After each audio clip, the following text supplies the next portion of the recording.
Well, I'm now delighted to welcome and introduce our guest speaker and Taoiseach Micheál Martin. And Taoiseach hails from Cork. He became Taoiseach in June 2020. Previously, he served as the Lord Mayor of his home city of Cork back in the 1990s. And he's also held a number of senior positions in the Irish government, including Minister for Education, Minister for Health, Minister for Enterprise, Trade and Employment, and Minister for Foreign Affairs. Taoiseach, you're very welcome. Thank you very much indeed, Mark, and delighted and privileged to hear President of the Chamber, Éin, and his remarks, Éin Henry, and of course Claire's comments there also. And I just want to thank the President of the Northern Ireland Chamber for your kind invitation and opportunity to speak to you this morning, and also to the event partners, SSE Aitricity. I want to start, if I may, by making some opening remarks about the deeply concerning events that have taken place in Northern Ireland in recent times. Over the past fortnight, I have engaged with Prime Minister Johnston, with the leaders of all the political parties in Northern Ireland, and with church leaders, all of whom shared a grave concern at these recent incidents of violence. It is essential that calm, measured and positive leadership be exercised at every level for all the people of Northern Ireland. That there are democratic and there are legal means available to address everyone's concerns, whether they relate to policing in Northern Ireland, Brexit, or any other issues. There is no excuse for violence or illegality. The only way forward is through dialogue and working the institutions of the Good Friday Agreement. The island of Ireland has truly become a completely different place in the last 23 years because of the Good Friday Agreement. The achievements of the peace process must never be taken for granted, and we must all continue to work and to protect and uphold the agreement in all circumstances. I am absolutely determined to work with the British government, the executive and all political parties and civic interests to protect the Good Friday Agreement in all of its parts. The past year, as you know, has been one of unprecedented challenges for everyone on this island, and in particular for business, as we continue to grapple with the COVID-19 pandemic. And together, we now face the same challenges to foster societal and economic recovery. As restrictions ease in line with an improving public health situation, the Irish government will publish a national economic recovery plan. The plan will outline how we will help people return to work and support sectors which have been disproportionately affected by the pandemic and who will face particular challenges during the recovery phase. It would set out a roadmap for a resilient and sustainable Irish economy aligned with the government's green and digital ambitions, with a strong focus on productivity, innovation, quality employment, and balanced regional development. As part of our approach, we will work to maximise the untapped potential of the all-island economy and support jobs across all regions. The National Economic Recovery Plan will be accompanied by a review of the National Development Plan to ensure that our investment priorities in infrastructure are aligned. For citizens and businesses north and south, and I know for many of you participating in today's event, adapting to the changes brought about by Brexit has undoubtedly been a challenge. The Irish government has always been clear that we want the protocol to be implemented sensitively in a way that impacts as little as possible on communities in Northern Ireland. The protocol avoids a hard border on the island of Ireland. It protects vital all-island supply chains and ensures the integrity of the single market and Ireland's place in it. It means that trade in goods in either direction on the island of Ireland and between Northern Ireland and the rest of the European Union can continue as before. There are real opportunities, too, for Northern Ireland in its implementation, with access to both the UK internal market and the EU single market of 450 million people. This access is unique. It offers opportunities for trade, jobs and investment, and gives Northern Ireland the scope to attract whole new industries and investment. Unfortunately, this aspect of the protocol has not received a sort of examination and discussion in the public space that it might have, and I hope that can change in the coming period. I was greatly encouraged to read that in your recent Northern Ireland Chamber survey, 68% of members recognise that Northern Ireland's unique position post-Brexit presents opportunities for the region.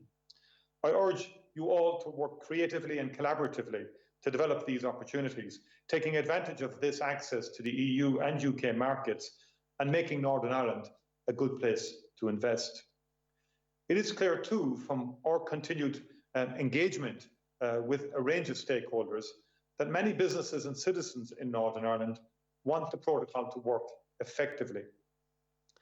We and our EU partners will continue to engage and listen carefully to the concerns that are undoubtedly there. But these issues need to be addressed jointly by the United Kingdom and the European Union, working within the framework of the protocol itself. This work is already underway, and following a meeting between Lord Frost and Vice President Šefčovič last week, there should be intensified contacts at all levels in the coming weeks.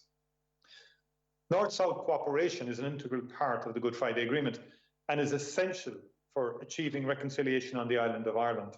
It has been crucial in normalising relations on our island and is now embedded in both jurisdictions as a normal part of our way of working. Through the North-South Ministerial Council, the government works together with the Northern Ireland Executive to advance areas of practical cooperation that are to our mutual benefit. Regular meetings of the North-South Ministerial Council across the Council's 12 policy areas are a key part of our work together. It is important too that the role of North-South cooperation is recognised and protected in the Protocol on Ireland, Northern Ireland. This is a recognition of the way lives are led and business conducted on the island of Ireland. We must continue to cooperate formally and informally into areas which are important to people, our businesses and our environment. It is important to acknowledge the scale of this cross-border economic activity. Total cross-border trade is now valued at over 7 billion per annum. We are a shared market on the island of over 6.6 million people. Cross-border trading activity will be vital to ensuring that our economy on both sides of the border recovers strongly and rapidly from the impact of the pandemic. Over the last 2 decades, the developing all-island economy has benefited business in terms of improved scale, integrated supply chains and greater efficiencies. And I would like to pay tribute to the work of Intertrade Ireland in this regard over the years. This has happened because of the improvements brought about by peace, stability, and an invisible border for goods, services, labour, and finance. Taking advantage of the opportunities offered by the all-island economy will be vital in driving our respective recovery. The concept of the Dublin-Belfast economic corridor is a very good and practical example of the opportunities that cooperation offers. We have set out in the National Planning Framework how we want to build on the strengths of the Dublin-Belfast economic corridor to capitalise on the clear economic potential of the region. That will involve effectively planning and developing new growth areas, investing in infrastructure and in connectivity, and also protecting distinctive landscapes, green spaces, and rural activities along the corridor. In addition, through the New Decade New Approach agreement, the Irish government has made a strong commitment to work with the Northern Ireland Executive to achieve greater connectivity on the island. And this will help us to unlock the full potential of the all-island economy. Belfast and Dublin have a great deal to offer each other. And this work to strengthen business links between the two cities and the region is very welcome. There is potential for the Dublin-Belfast economic corridor to develop a unique international brand as a cross-border region with a particularly strong offering for foreign direct investment, bearing in mind the continued access for businesses throughout the corridor to the EU's single market of 450 million consumers. The Irish government will work closely with the Northern Ireland Executive through the North-South Ministerial Council and other structures to work towards a shared approach that will allow us to realise the development opportunities available. As business people, you know well the power of partnership and the growth potential of working across borders. That is also the spirit that underpins my government's Shared Island initiative. This is about harnessing the full potential of what we can do in partnership through the Good Friday Agreement to build a shared future for all on the island in the years ahead. The major challenges we face, recovery from the pandemic, addressing the outworkings of Brexit, tackling the climate and sustainability crisis are shared challenges for the island. So we are working to enhance our partnership with the Executive and with the British Government to do more together to address these shared concerns. Underlining our commitment, we have established a new Shared Island Fund with €500 million in capital funding ring-fenced for north-south investment over the next 5 years. So we are ambitious for what we can achieve. We will invest in partnership with the Executive and with the British Government to build a shared island more sustainable, connected and prosperous. We want to support the all-island economy, enhance connectivity between cities and regions, deliver long-standing projects like the Ulster Canal and the Narrow Bridge. In the context of the NDNA agreement, these were specific commitments by the Irish Government in support of greater cooperation, connectivity and opportunity north-south on the island, working in partnership with the Northern Ireland Executive and the British Government. These commitments, such as building on our commitment to invest in Northwest and border communities, including support for the Northwest Strategic Growth Partnership, are also set out in our programme for government, and ensuring their delivery is at the heart of our work. We also want to develop a new generation of investments in, for instance, research and innovation and on climate mitigation. To inform how we deepen and develop new cooperation across the island, the Shared Island Unit that I have established in my department is commissioning a comprehensive programme of research.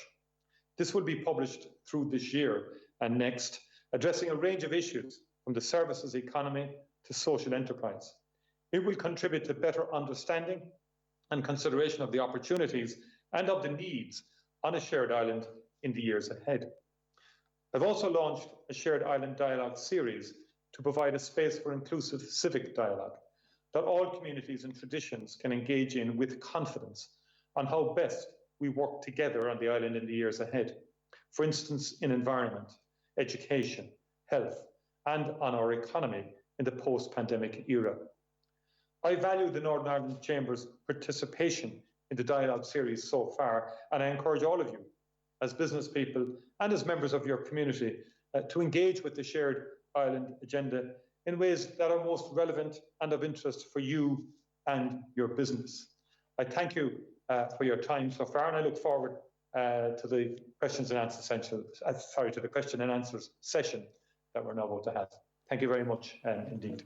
Thank you very much, Taoiseach. We should have, I think, about 35 minutes for a question and answer session, just to give you an idea of how hopefully it will go. Anne and I will ask a number of questions that we have received in advance on your behalf. But first up, we actually have a live question on the subject of energy and climate change. And that comes from Mark Ennis, the non-executive chairman of SSE Ireland, who I believe can join us now live. Mark, over to you. Thank you, Mark. Thank you, Taoiseach, for giving up your time and making yourself available to answer questions. Most, as our president has highlighted, the questions will be around the economy and protocol. But given that this is Earth Day, I suppose I have a slightly different context on the question. My question really is about reducing our impact on the planet and restoring the world's ecosystems. So as Claire mentioned, both North and South, we're passing climate change bills, which highlights our commitment. But how do you think that we can deepen our cooperation for a small island? So how do we tackle climate change on an all-island basis? I think in the first instance, we need to, and part of our Shared Island Dialogue was to try and create that island consensus around the fundamentals of climate change. So I think that debate has to continue to happen both in the political arena, business arena and civic arena. Because as you know, there can be a lot of resistance. Our climate bill is currently going through the Dáil at the moment. And already we have a number of TDs heckling the minister. Now they're in a minority, but one gets the sense they're appealing to popular sentiment and exaggerating the downsides of climate. We have to really articulate the positive opportunities in a new green economy. So along with our climate bill, for example, we're going to bring in a marine planning bill. We want to create a single planning instrument for the exploitation of maritime potential, particularly offshore wind, for example, that we can streamline the application process into the future. We see offshore as very big in the next decade. And there's real potential for north-south cooperation on that offshore piece as well, in terms of the seas around us and so on like that. So that's one potential practical area we can cooperate on. I think the biodiversity is another key area that I'm interested in, and we've already, through the Shared Island initiative, we've talked to all the cross-border bodies. We suggested to them that any areas where we can help allocate funding for projects that would protect biodiversity, we'd be more than willing to do it and enthusiastic in doing it. And also then a range of other projects from active transport, greenways, and so on. We want to do a lot of those under the Shared Island Fund as well. But I think the big ticket item is the climate change bill, and it's been from the formation of government negotiations that led to it. Might be of interest to members. It was hard. It's probably the most hardly negotiated, the most difficult negotiated part of the agreement. In some respects, that led to government. I'm an enthusiast for it, so I'm on board. But we have to be clear that the targets have to be credible, doable, implementable, and that has happened. In the sense that we've got the agreement, the bill has now gone through government as well, and it's now in the Oireachtas. It's gone through pre-legislative scrutiny. So that, in my view, is a milestone for the Republic, because we haven't been as strong as we should have been in the past. I salute the British government, which has consistently been very ambitious over the last decade or so on climate and environmental sustainability, and they've gone a step further again this week. And I think that tells me that we can be aligned in the broad objectives around climate change. We just need to keep engaging on an all-island basis and maybe resolve that this isn't an issue that is affected by the constitutional issue or the politics of this. This is a very practical issue about the planet, about survival, and by giving a better legacy to the younger generations to come in terms of making the decisive steps that get us to where we need to be in terms of the Paris Accord targets. Thank you very much. Taoiseach. Thank you, Taoiseach, and thank you, Mark, for that question. Taoiseach, I've got a group of questions here, 3 of them that all touch on the post-COVID economic recovery. I'll put them all, and then maybe if you could sort of give us a collective answer. We've got a question from Lorraine Farrell of the GES group, that's Grant Electrical Services Northern Ireland, who says that her group has a business function across the island of Ireland, currently operates under key worker status, supporting local energy and manufacturing. She wants to know how you see lockdown easement taking place, considering the challenges of a synchronised approach across both jurisdictions. Similar point from Philip Cassidy of Concentrics, who asks for your thoughts on the possibility of an all-Ireland COVID response plan. And then we've got a question from Stephen Stark of Selective Travel Management. This deals with travel restrictions in relation to international flights. Stephen says that with the UK adopting a traffic light system for international flights, and given that passengers from Northern Ireland often travel to Dublin Airport for flights, is it envisaged that the same policy would apply for departures from Ireland? Taoiseach. Yeah, well, first of all, I think in terms of the synchronisation, obviously we've from the outset we've both chief medical officers have signed a memorandum of understanding in respect of the pandemic, and we've been at different paces at some stages of the pandemic journey, but I think we got to significant alignment in terms of restrictions over the last while, which has been restrictions that have been very difficult for business, for different sectors, and for people. Now, the North is ahead on the vaccination rollout, particularly the first doses. We're not too far behind, but I think there will be a degree of the North may be that bit ahead in terms of potentially could be ahead in terms of relaxation of measures. We're going to be guided by our public health authorities here. We've indicated the areas that we're looking at towards the end of this month, for the month of May, the sectors that we may be able to ease up on. But I'm not going to pretend it hasn't been challenging to have absolute alignment, because we have two different executives. Our government has a particular approach and informed by our public health. The executive has been informed by its chief medical officer and the UK public health advice. But broadly speaking, the two chief medical officers have worked very well together. Robin Swan, Stephen Donnelly, the respective health ministers, engage on a regular basis. I engage with Arlene Foster and Micheál O'Neill. So we keep each other informed. But I don't see perfect alignment or anything, in the next number of weeks. I think there will be, some gaps in that respect, and then the North may be ahead of us because of the role of the vaccination programme as per the UK government's policy in respect of the first doses, for example, and the interval and all of that, and a different authorisation process. I think UK would have gained about 4 weeks on the authorisation process alone for the vaccines. But we are moving at pace now, and I think both North and South can look forward to reopening in a cautious and phased way of restrictions, as long as the numbers keep where they are at the moment at a certain level, and the vaccination continues to roll out, which will give the populations protection. On the travel issue, the European Union is also developing a green cert regulation, and the European Parliament is fast-tracking that. And it is Ireland's wish that we would be a part of that, and we are putting in place the preparations, both from a technology perspective that would have interoperability with the EU partners, and obviously then connecting with the UK as well, in terms of people who are fully vaccinated, and also in respect of people who have made negative PCR tests and people who have recovered from COVID. That I think that those are the areas that the Commission have identified as being included in a green cert. So over time, and there will be a bit of working out of this yet, because there's a technology solution which can be done. There's the more political issue then as to whether you confer benefits on some citizens as opposed to others, and that's an issue that some member states are wrestling with. We have set up a policy group here to just go piece that through. But I do see, obviously, a dividend coming from the vaccination program, and Europe is pressing ahead with the digital green certs, which we're participating in. But then, obviously, we have to have specific discussions with the UK government in respect of the common travel area and how that connects in. Thank you, Taoiseach. Anne. Good morning, Taoiseach. My question is related to Brexit and the Northern Ireland Protocol, and both are very emotive subjects, and reactions depend on your political views or your experience. In business, some are coping and clearly see the benefits that you alluded to, but many are not, and they're facing increasing costs, delays, and paperwork challenges, and they really can't be underestimated.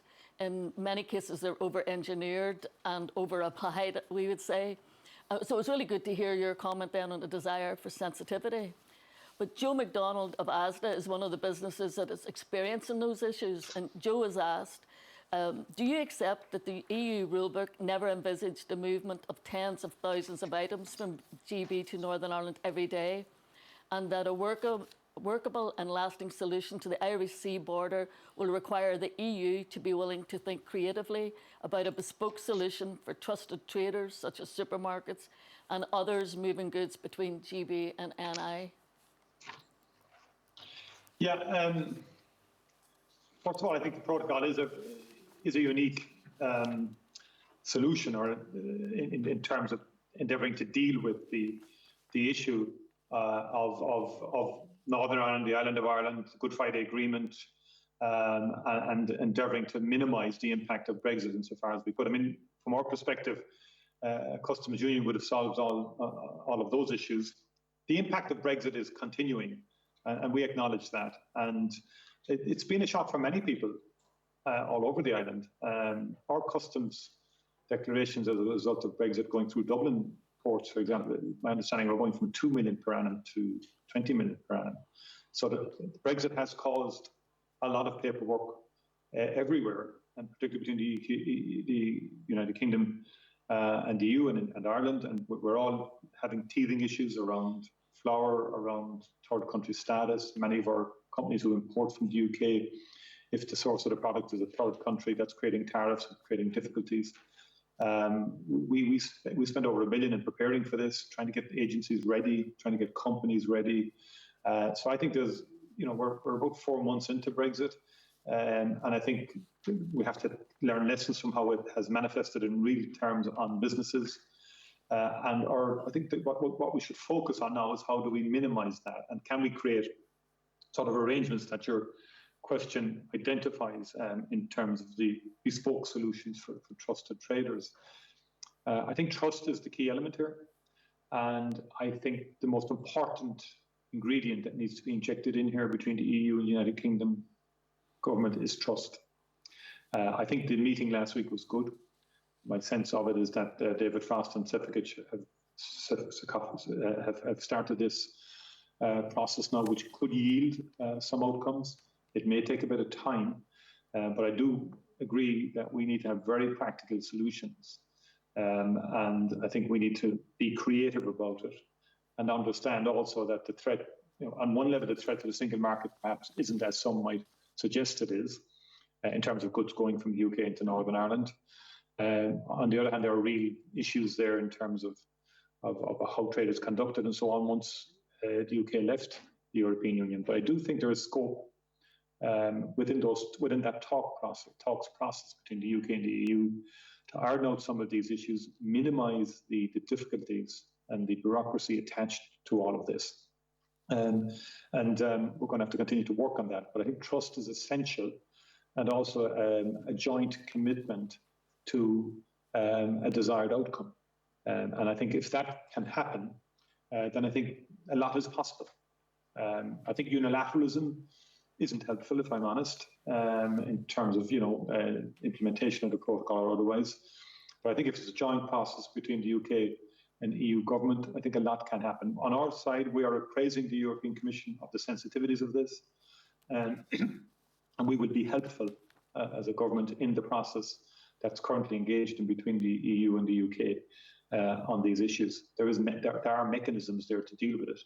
And I think we have to deal with it through that mechanism, build up trust, and facilitate ease of trade and ease of business interaction between UK and Northern Ireland, and UK and the European Union. Because I think overall that's very important to trade and business as well. And Taoiseach, thank you very much. I'm wondering whether ironing out the issues is the same as sandpapering off the barnacles, which was Boris Johnson's phrase earlier on in the week. We've got some questions here on infrastructure and connectivity across the island.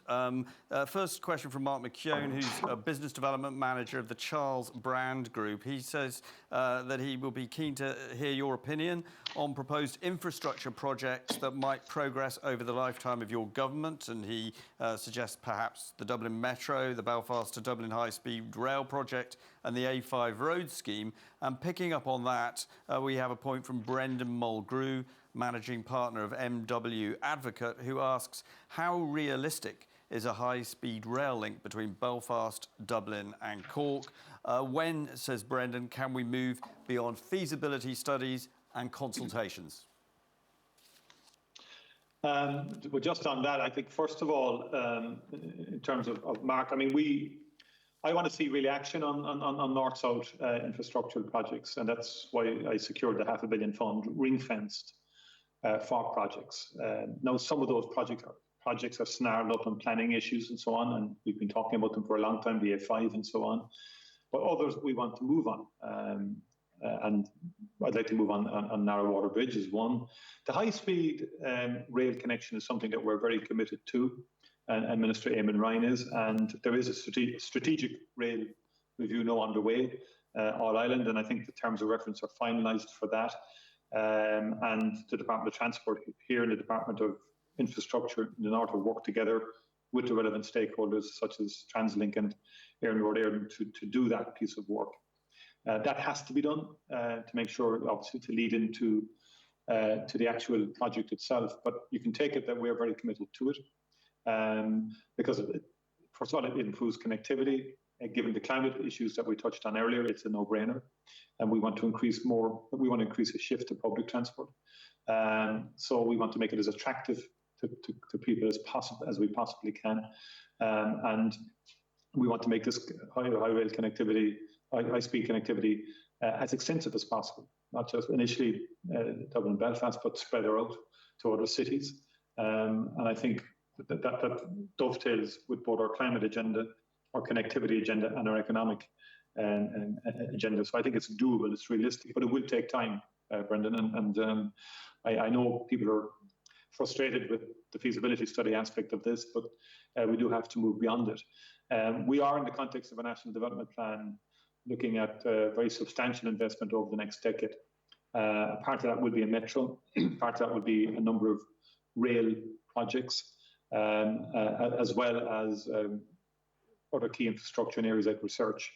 One area that I'd like to see develop more on the all-island basis is research, and I think that's important. And in the context of the Shared Island Fund, we will be making significant funding available to enable collaboration between the third-level institutions, north-south, in areas like cybersecurity, economy, and various other sectors that can be of mutual benefit to both communities and to the business sector in particular, and that might create opportunities for us in terms of further investment and innovation.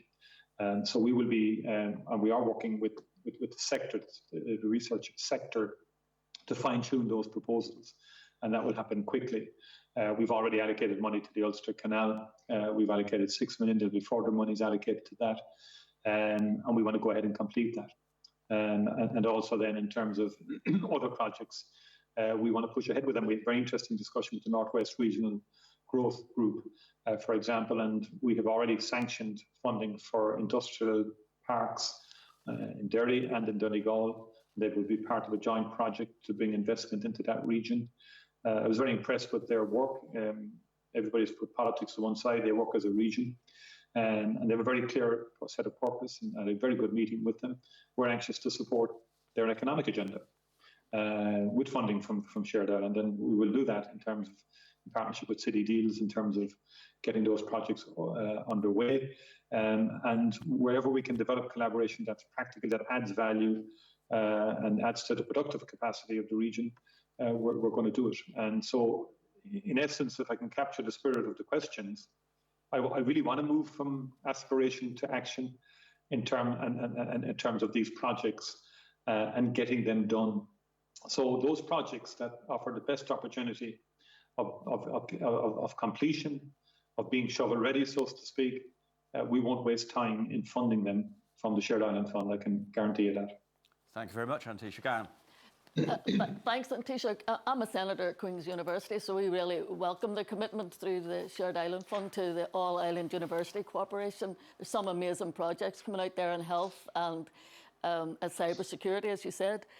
My question's around the current political situation, and as the Northern Ireland Chamber President Ian Henry and yourself have highlighted, recent unrest is very, very concerning. And Northern Ireland Chamber and the Business Alliance has called for calm and mature leadership. But in your opinion, what more can the business community do to play their part in finding a resolution? Could I just add there as well, we have the Peace Fund as well, which will help with the rail network as well. And that Peace Fund is very important as well in terms of future infrastructure development, both cross-border and within the North itself. The business community, I think, can play an important role, and there may be a hesitancy to get embroiled in the broader political debate. But I think the most important message is to highlight the practical benefits from North-South cooperation. And I think we have a similar problem in the Republic. Very often the narrative around enterprise and business doesn't get debated in the mainstream of politics. That's one of my criticisms of the Dáil. Like, Ireland is an exporting nation. We export most of what we produce to earn wealth that we can then distribute.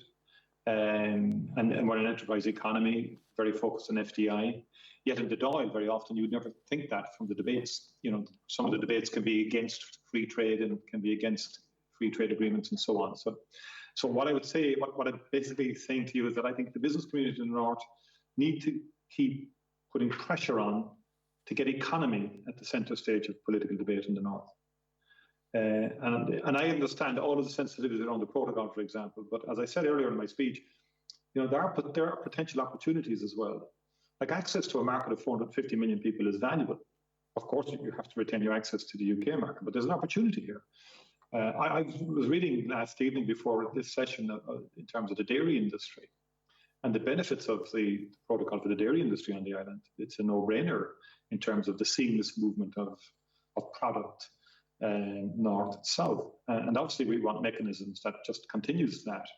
and then that opportunities can open up for the product and produce that's from the north.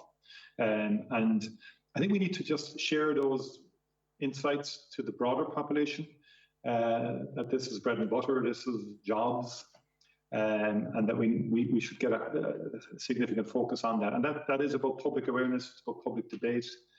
Let's try and move it away from symbols and sort of in my view, political arguments sometimes that don't stack up. Like, I don't believe the protocol in any way affects the constitutional status in Northern Ireland. It explicitly says it doesn't, and it doesn't, and it affirms it. So let's get down to the nitty-gritty. And there are issues for businesses, don't get me wrong, in respect to the protocol, I understand that. But I do believe that we should really focus on the putting flesh in the bone in terms of the well-being of people, economic well-being of people, jobs, businesses, sectors. How do we maximise the opportunities? Like sectors that I've just mentioned, like dairy and others, people should sort of highlight that, look, there are benefits here too that we don't want to lose in any alternative configuration if ever one was to emerge. So we have to try and improve what we now have, reduce any difficulties and challenges that it has created, and then try and work out collectively the opportunities that it now presents for economy in Northern Ireland. And that would be my approach as Taoiseach, and I would be very willing to help in terms of mapping out those opportunities. Like, I do see potential for FDI, for foreign direct investment, and I think on a shared approach we could do a lot along the border areas in particular in that respect. So an aggressive marketing campaign in terms of the attractions that Northern Ireland now offers across a number of fronts is one that would bear fruit in my view. And having been a Minister for Enterprise for 4 years, I do have some understanding of what makes international investment tick, what the boardrooms of some of the major life science companies and technology companies are looking for. They look for a talented workforce. They look for good stability, infrastructure, and obviously there are other ranges which we have in terms of taxing that, but it's not the only issue. But I think by collaborating, we could get a lot done. Thank you. Thank you very much, Taoiseach. We've got a couple of final questions which tackle all-island economic collaboration in a fairly broad and general sense. Questions from Chamber members included. In the drive for a prosperous and peaceful island, what do you see as the main areas where genuine all-island cooperation and investment can deliver a shared prosperity for all our people? And another question that we had, we're familiar with the Dublin-Belfast economic corridor launched a few weeks ago. However, all-island investment is extremely important across Northern Ireland and also in the border regions. Can you provide more information on your plans for border areas in particular? Taoiseach.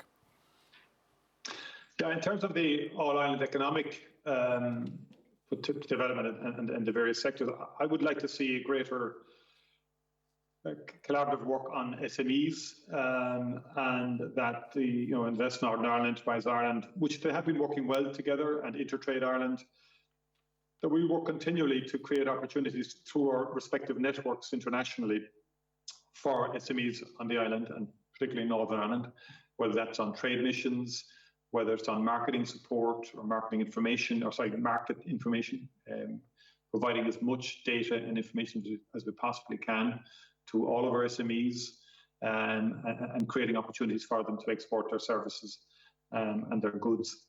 And I think that enterprise piece is very important. I think Intertrade Ireland has done a lot of good work. I was involved at the outset in its early years. And I think it has grown and it has nurtured the North-South dimension. But I'd like to see the international side of this in terms of the export drive to continue. And research and innovation is key. And that's why I would like, that's why I'm very keen on this as part of the shared island. But also I know that research and innovation is the key to the growth, the future growth of the economy. And out of that innovation comes new products and new solutions to issues and challenges that the world has.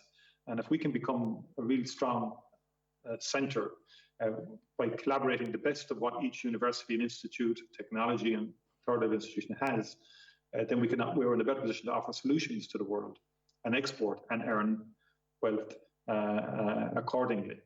So I think that research and innovation piece is absolutely key in terms of future economic development. I think in terms of the infrastructure projects, there will be a lot of infrastructure on the island. both ways in investment in the coming years, particularly in the post-pandemic period. And there's potential there again for partnerships and so on in terms of some of the big projects that are going to be constructed. The big issue will be skills availability in respect of construction. We've launched a new apprenticeship program now where we're aiming to, over the next number of years, to get to 10,000 apprentice places per annum. But it's a race against time. If you look at the scale of our investment plans under the NDP for the next 10 years, on the other hand, we've got to create the skills force. If you look at the climate issue, that would be interesting. We're just about to embark on a massive retrofit program, and that would mean necessity for skills, but it will also mean new companies would be formed to do the retrofitting, both in our public housing and in the housing program more generally. So that's going to be key. I think agri-food is another key sector, and I mentioned earlier the dairy industry, but right across the board, I think the agri-food industry will cooperate.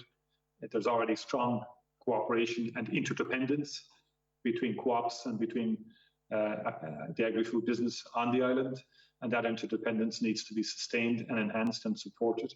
And that has to be done in the context of the climate change agenda.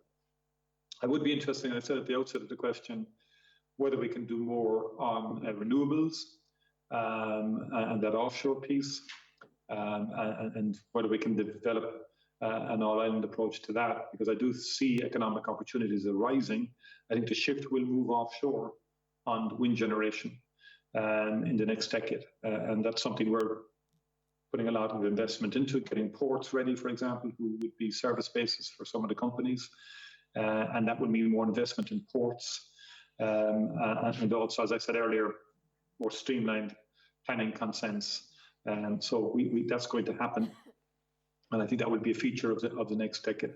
So I think there's a suite of areas, and I'm not mentioning them all, but there's a significant number of sectors there where we can have significant economic cooperation on an all-island basis.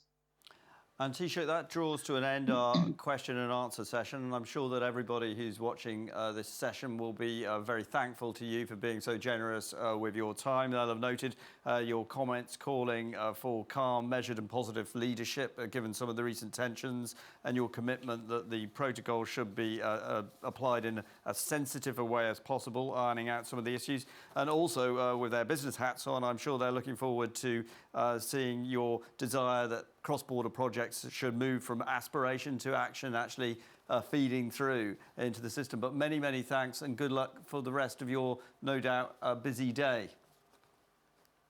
Thank you very much indeed, and I've enjoyed the exchange, and hopefully when the restrictions do lift, I'll go up and meet the Chamber in person and yourselves as well, Arkan. So thanks very much indeed. Thank you. Thank you very much, Taoiseach.